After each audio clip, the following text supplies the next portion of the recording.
अगर आप इन 8 English phrases का एक रूम को रेंट पे लेते समय अगर यूज़ करोगे तो आपकी इंग्लिश बहुत अच्छी मानी जाएगी। Let's go through these one by one. सबसे पहले देखो क्लासिफाइड्स। क्लासिफाइड्स क्या होती हैं? जब भी आप रूम को अगर कहीं पे ढूंढोगे ना आप OLX या फेसबुक मार्केट प्लेस पे, तो उन वेबसाइट्स उन जगह को क्या बोलते हैं? क्लासिफाइड्स जगह बोलते हैं। ठीक है, क्लासिफाइड्स मतलब जहाँ पे बाय सेल और रेंट वाली जो भी ऐड आती है उसको हम क्लासिफाइड्स बोलते हैं। ठीक है, तो इसका एग्जांपल देखो, I found a room in the classifieds. मैंने एक रूम को क्लासिफाइड में देखा, मतलब या तो वो खरीदना या तो वो सेल करना चाह रहा था, या वो रेंट करना चाह रहा था, या फिर कोई बाय करना चाह रहा था। ठीक है, नेक्स्ट देखो, जैसे कि एग्जांपल क्या है, OLX मार्केट प्लेस या न्यूज़पेपर के अंदर भी हमारी क्लासिफाइड्स आती है।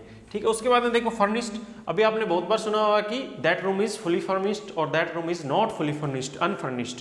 ठीक है, तो फर्निश्ड का क्या मीनिंग होता है? जिस रूम या अपार्टमेंट के साथ बेड आता है, टेबल आता है, चेयर आती है, मीनिंग कोई भी लकड़ी का सामान उसके साथ जिसपे हम बैठ सकते हैं, सो सकते हैं और खा सकते हैं, वो चीजें आती हैं, तो वो क्या होता है?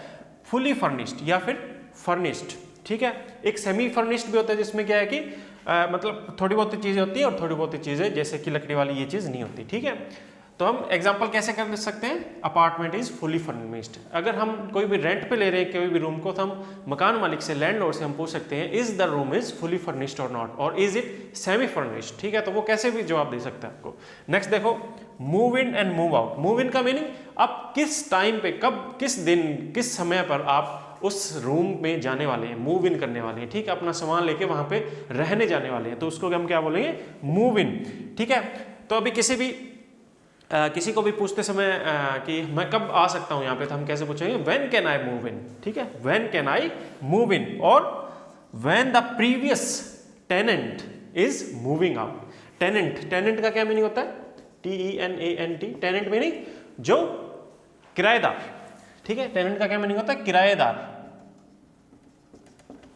तो अगर हमें पूछना है कि मैं कब यहां पे आ सकता हूं, तो when can I move in. और जब हमें पूछना हो कि जो पीछे वाला किराएदार है, पिछला किराएदार है, वो कब बाहर जाने वाला, तो when the previous tenant is moving out. तो इसको कैसे एग्जांपल में यूज कर सकते हैं? I will move in next Sunday.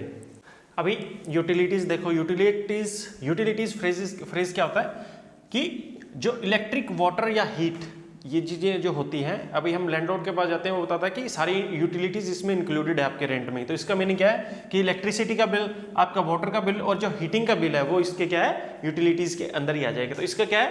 अभी देखो, on average the utilities come to about 1500 rupees a month. ठीक है, तो क्या है कि एवरेज, ऑन एवरेज का क्या मीनिंग है? आमतौर पे जो बिल है बिजली का और वाटर का या हीट का, जिसको हम सभी को मिला के क्या बोल देते हैं? यूटिलिटीज का जो बिल है वो कितना पड़ता है? 1500 रुपए मंथ का पड़ता है। ठीक है, नेक्स्ट देखो, लीज क्या होती है? एक लीज मीनिंग कि हम कितने साल के लिए यहाँ पे कॉन्ट्रैक्ट बना रहे हैं। ठीक है, मैं कोई जगह पे रहना चाहता हूँ, तो मैं 2 साल के लिए, मान लो मैंने कोई भी रेंट पे लेना है, तो मैं क्या बनाऊंगा? उसकी लीज बनाऊंगा। ठीक है, तो वो क्या होता है? एक फॉर्मल कॉन्ट्रैक्ट होता है या फिर एग्रीमेंट जिसको हम बोलते हैं। ठीक है, मैं कॉन्ट्रैक्ट ले रहा हूँ कि 2 साल तक वो जो लैंडलॉर्ड या लैंडलेडी है वो मेरे को बाहर नहीं निकाल सकता। ठीक है, तो I will take a 2 year lease, मतलब मैं 2 साल की लीज लूंगा। ठीक है, मैं कोई भी लैंडलॉर्ड को मैं बता सकता हूँ। नेक्स्ट देखो, रन डाउन। ठीक है, रन डाउन का क्या मीनिंग होता है? ओल्ड एंड नॉट मेंटेन्ड, मतलब जिसकी मेंटेनेंस नहीं हुई हो, जो भी हम रूम को रेंट पे ले रहे हैं उसकी मेंटेनेंस नहीं हुई हो, तो हम उसको क्या बोल सकते हैं? It was in A bit run down condition. ठीक है, उसकी कंडीशन क्या थी? रन डाउन थी, मतलब वो ओल्ड था, उस पर क्या था? रंग वगैरह नहीं हुआ था और मतलब अच्छी कंडीशन नहीं थी उसकी। ठीक है, तो इसका हम कैसे यूज करते हैं? माई previous apartment was in run down condition. जो मेरा प्रीवियस अपार्टमेंट था, अपार्टमेंट देखो अभी क्या बोलता है? अपार्टमेंट यूएसए में हम एक स्टोरी बिल्डिंग है, जैसे एक स्टोरी बिल्डिंग, क्या एक स्टोरी हमने रेंट पे ले ली, तो उसको हम क्या बोलेंगे? अपार्टमेंट बोलेंगे।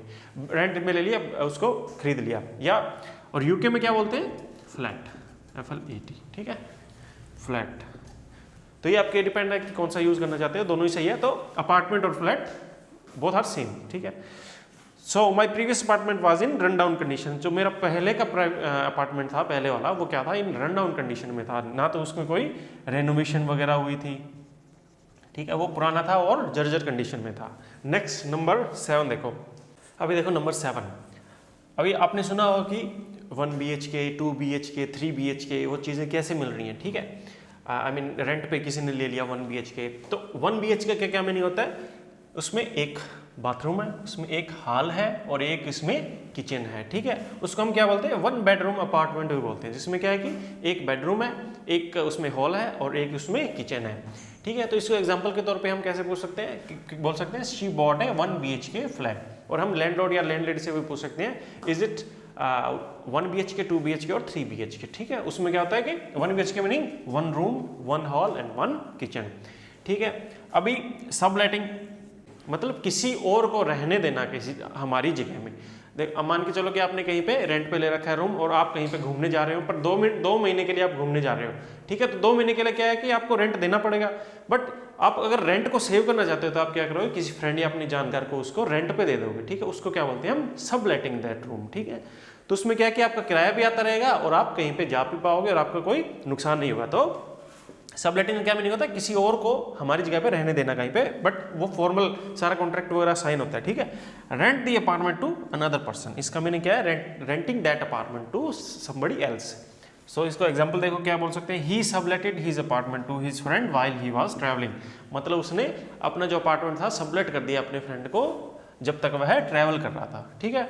तो ये हमारे 8 फ्रेजेस हो गए और इनको आप अच्छी तरह याद करो, अच्छी तरह जब भी आप नेक्स्ट टाइम रेंट पे लेने जाओ कोई भी रूम, तो आप इन इंग्लिश फ्रेजेस का यूज़ करो, इससे आपकी इंग्लिश दिखाई देगी कि you know your English very well.